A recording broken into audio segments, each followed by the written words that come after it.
This 2011 Ford Escape was just traded in at a local dealership and they deemed it uncleanable. So, they brought it to me.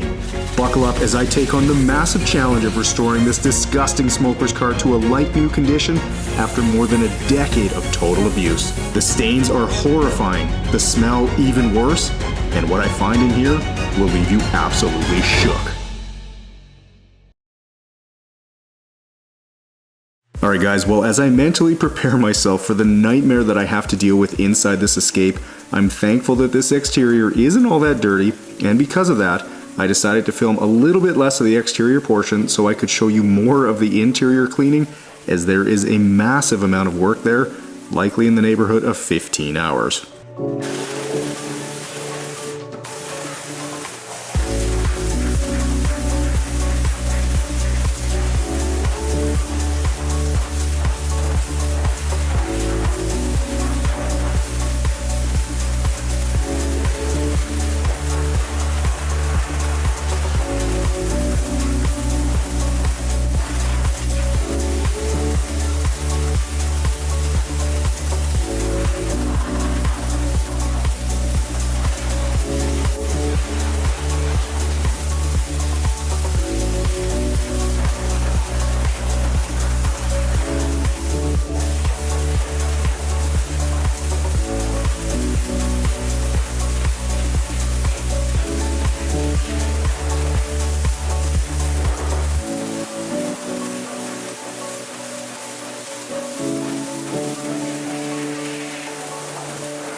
Moving up to the front end now, where there's a ton of what looks like road tar covering the entire lower portion here, and thankfully the pressure washer is able to cut through it and get it removed without too much trouble.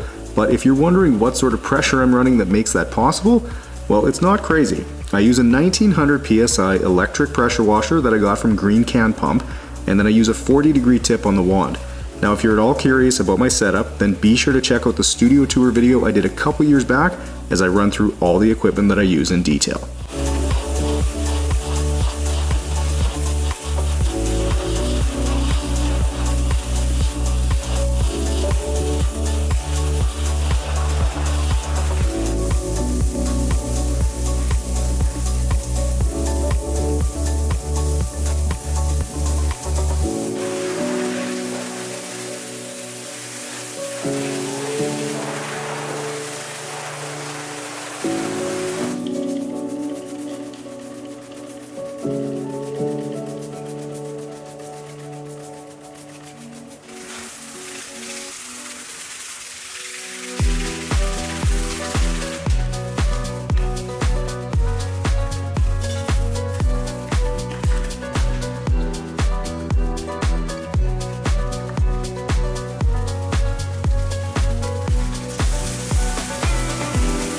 Okay, well I had a feeling that all this caked on brake dust wasn't going to come off with the usual process, so I have to step it up to the more aggressive method of the green drill brush here, which has just enough bite to it that it can get it all removed, and even though these wheels are in terrible shape, at least they're perfectly clean.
Moving to the engine bay now, which is really dirty, and I'll start by spraying on a liberal amount of degreaser, making sure to spray from different angles so I can get everything covered well, and then I'll follow up with a couple of different brushes to get everything loosened up before rinsing all the dirt and grime away. Though if anyone out there has ever wondered whether detailing your engine bay like this is safe, well, it most definitely is, provided you're smart about it. One thing I would never do is use a pressure washer in here because that can easily force water into places that you don't want it going, and another tip is to always disconnect the battery first, and then when using a degreaser, you don't ever want to let it dry on a surface as it could permanently damage it. Other than that, just be careful around electrical connections and the air intake, and you should be good to go. This whole process takes about 15 to 20 minutes to do.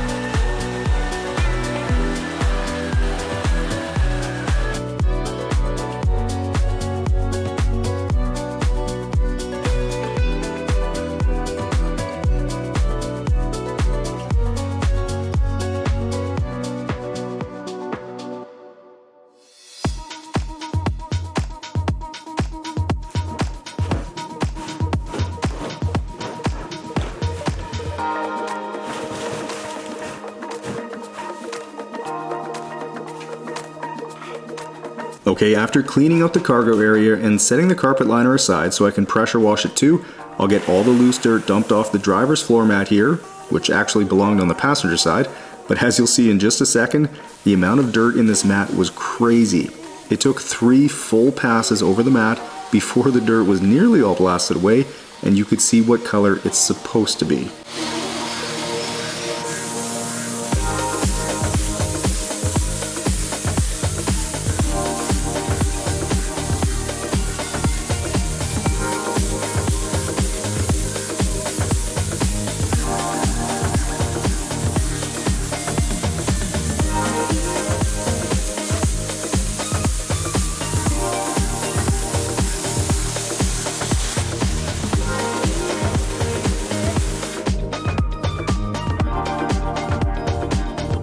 Alright guys, the moment you've all been waiting for has finally come. It's time to start on the interior of this Escape.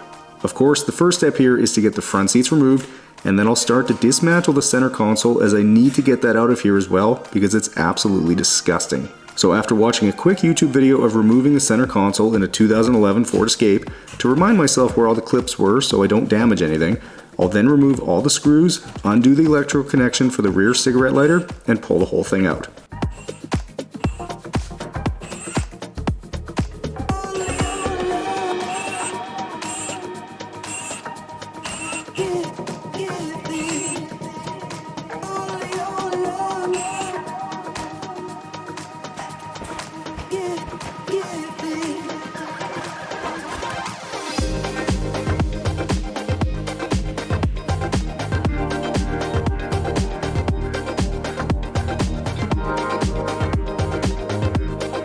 Okay, with the area a little clearer now, I'll start removing all the garbage in here, which looks to be a mixture of old receipts, straw wrappers, dog food, empty cigarette packages, and of course piles of cigarette butts, because you know, the vehicle was basically treated like a garbage can.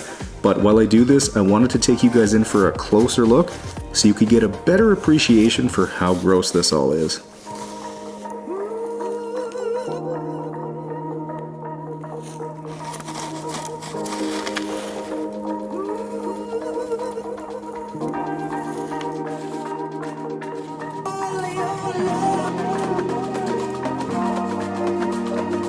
Alright, well, since getting these rear seats removed was a pretty simple job, I was able to uncover even more of a mess underneath them, so I'll get that cleaned up before I start on vacuuming, which at least under here should be pretty easy as it's just surface dirt.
Okay, moving down to the passenger footwell, where there's a good mix of dirt and cigarette ash, and on that note, I had touched on it in the opening, but this vehicle smells absolutely horrendous.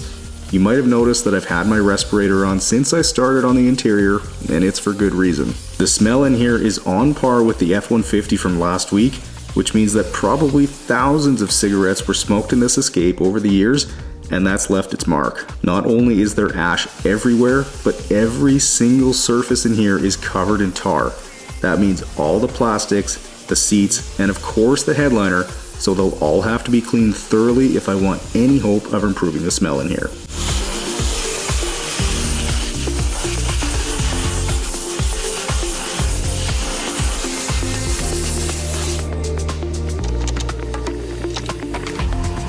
Now as I finish this section up, I'm sure you're all wondering what on earth this black stain is, and honestly, I am too.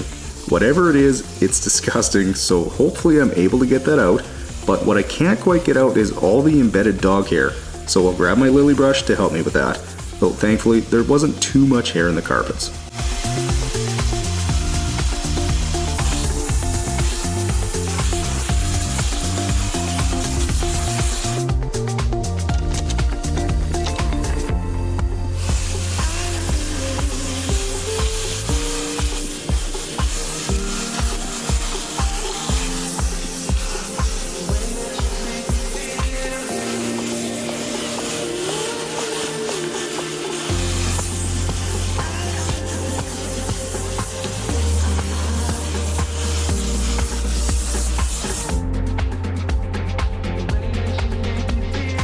Up here in the driver's footwell, I wanted to bring you in for a closer look to really appreciate this. A mess like this doesn't happen overnight. This is the result of years and years of abuse and never cleaning the interior at all. Looking at this though, and I'm doubtful that I can make it look new, but at the very least, I can get it looking clean and presentable.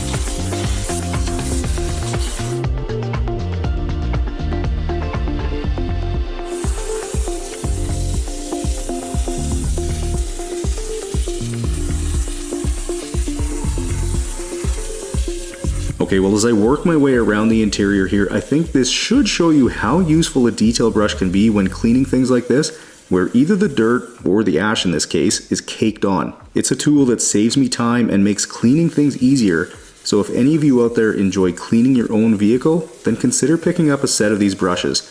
You can find them over on my website at detailgeekautocare.com, where worldwide shipping is available.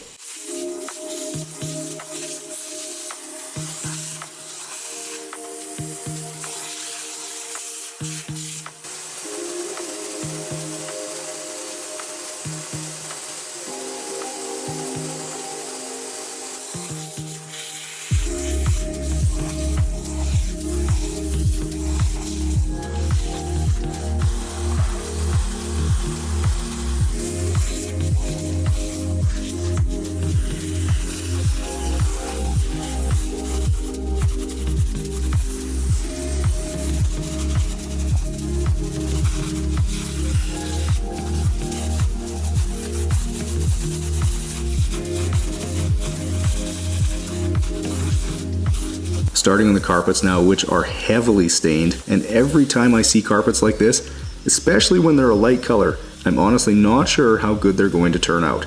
You just never know what the stains are, how long they've been there, and whether the carpet is going to fight me in getting it clean, so I was happy to see that nearly everything is going to come out of this section at least, but as you know, I'll always repeat the whole process until I'm satisfied I've gotten it as clean as possible.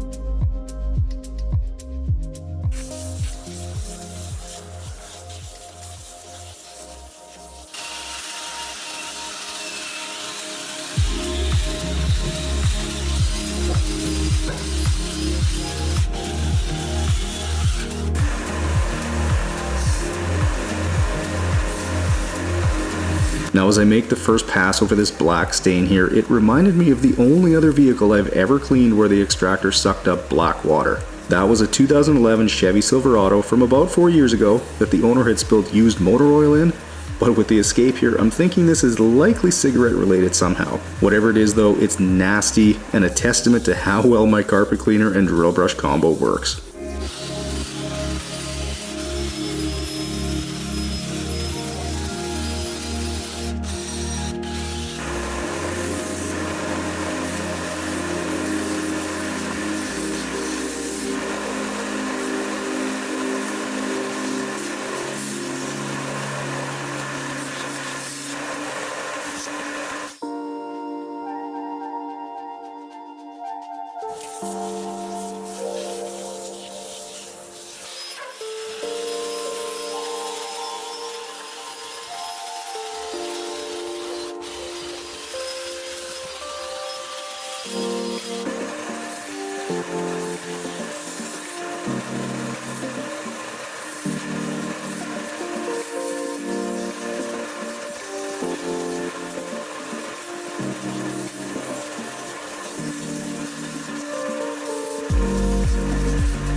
Here's what was sucked out of the Escape today, and even though it's super gross, it pales in comparison to what you're going to see removed from the rest of the interior. And here's part of what I'm talking about. The moment I sprayed all-purpose cleaner on the panel here, the tar and other chemicals from all the smoking done in here started dripping down, which is just incredibly gross. So just like last week, I am very thankful to have my respirator so I don't have to smell any of this. Though I will say it does get a little bit annoying having to wear the respirator for such an extended period of time, as it eventually starts digging in and gets uncomfortable.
Okay, for any of you out there wondering how to clean the seatbelts in your vehicle, this is the way that I found works best.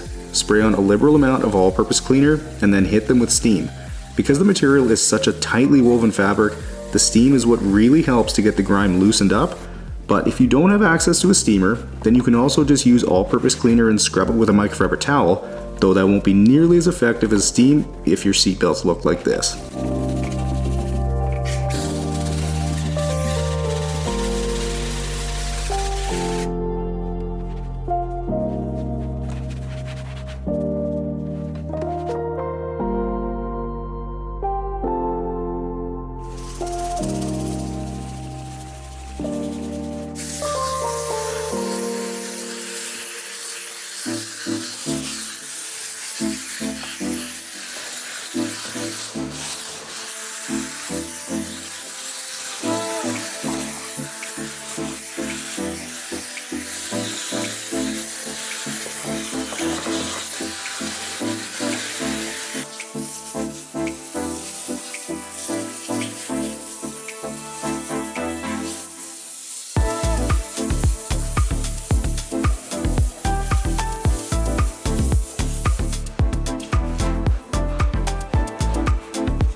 Alright, it's time to turn my attention to this absolutely disgusting driver's side door that's covered in tar and other nasty grime, and if you're wondering how the heck this happens, well, so am I.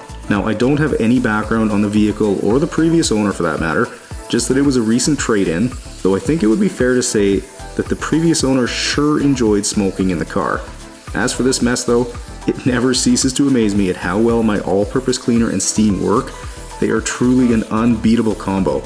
You can find the all-purpose cleaner over on my website at detailgeekautocare.com, and I've got the link to the McCulloch steamer that I use down in the description for you.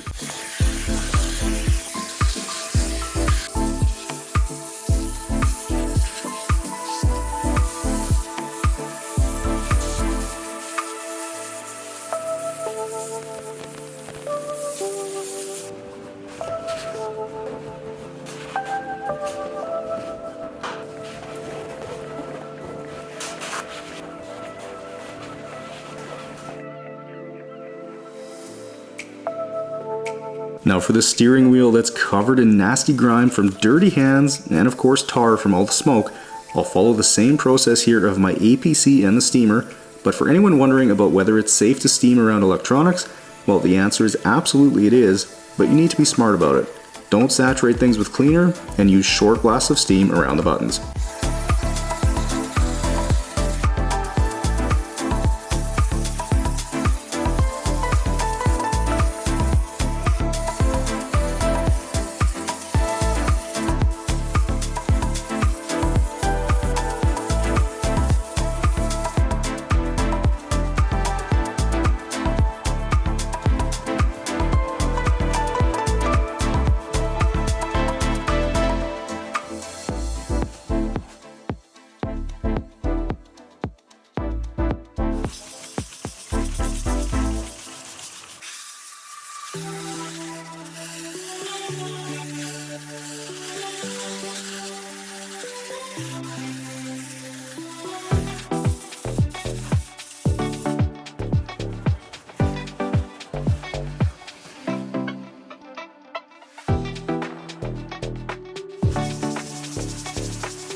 Okay, as I start on this rear cup holder, I actually had to get a flat screwdriver out to dig out the thick layer of, well, I don't know what to call it. Sludge, maybe?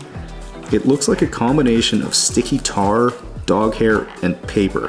Whatever it is, it's gross, and I can see why the dealership didn't think this could be cleaned. It takes a special set of skills and tools to be able to handle a mess like what I faced today, so they made a very wise decision bringing this escape to me.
Okay, now as I use my leather cleaner and steamer to scrub away all the tar and other grime from the seats, it's time for this week's members question, which comes from Rochelle, and it's how many details do you do a week or month on average?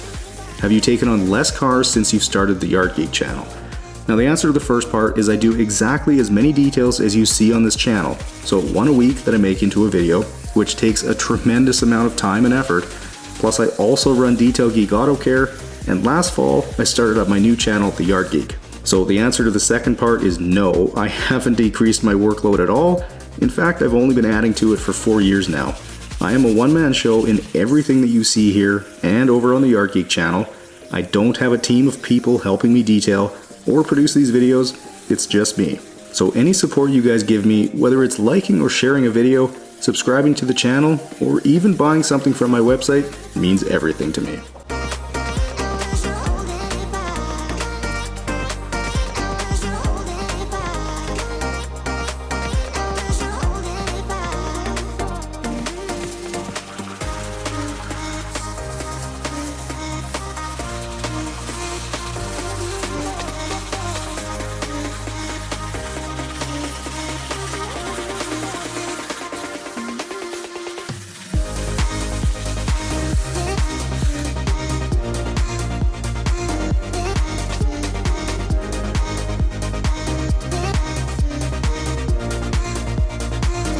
Alright, well, ask and you shall receive. A ton of you commented on last week's video saying you wanted to see headliner cleaning and what my approach for that was, so I figured I'd show you two methods. One being using some APC and my triangle attachment on the steamer with a microfiber towel wrapped over it, and then just drying things with a separate towel. This will generally do a pretty good job on most stains, but when I have to work on a large section like in this vehicle, I use my mighty dry upholstery tool, which has a water control knob on the one side, and then a stainless steel glide on the other. Then after spraying on some APC, I'll use my soft white drill brush to agitate, as headliners are delicate, and then extract like I would the carpets or seats. The only difference here is because of the design of this tool, I'm not dripping water all over the place, nor am I saturating the headliner with water, as that can actually cause the glue that holds it up to let go, and then you'll have a saggy headliner. This combo does a remarkable job at getting the headliner clean without the risk of damage.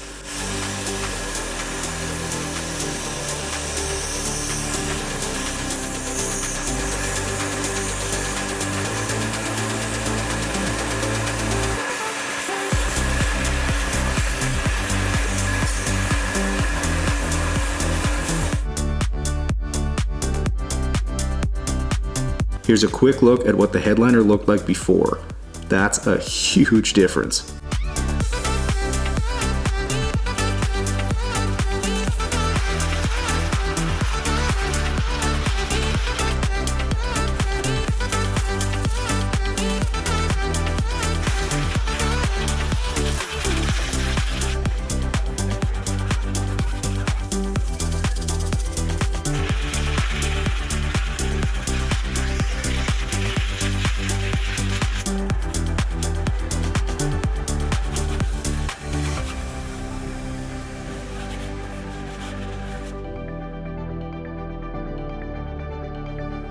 Okay, with the interior finally clean, it's time to dress and UV protect the plastic, but while I do that, I wanted to ask you guys for a quick favor.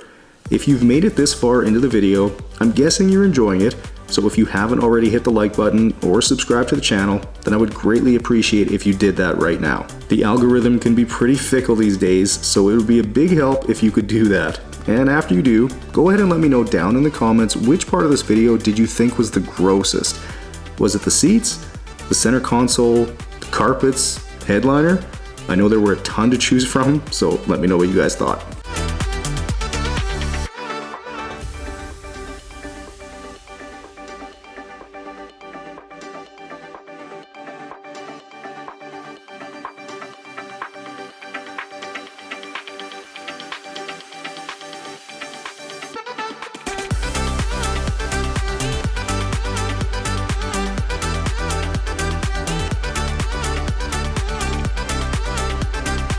Alright, well, as I finish getting the glass cleaned, I'm sure you can imagine how gross it all was from all the smoking done in here. I actually had to use 5 different towels to clean it all because there was just so much crud and grime on it. Here's a look at what those towels looked like when I was done.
All right guys, well 17 hours later, and this Escape is looking absolutely unreal. Now I don't often surprise myself when I'm detailing, but I sure did with this one. I cannot believe how good this turned out, as this was easily one of the dirtiest vehicles that I have ever detailed. Now if you guys enjoyed this transformation, make sure you smash the thumbs up button and subscribe to the channel. Don't forget to check out my other channel, The Yard Geek, and I'll catch you guys in the next one.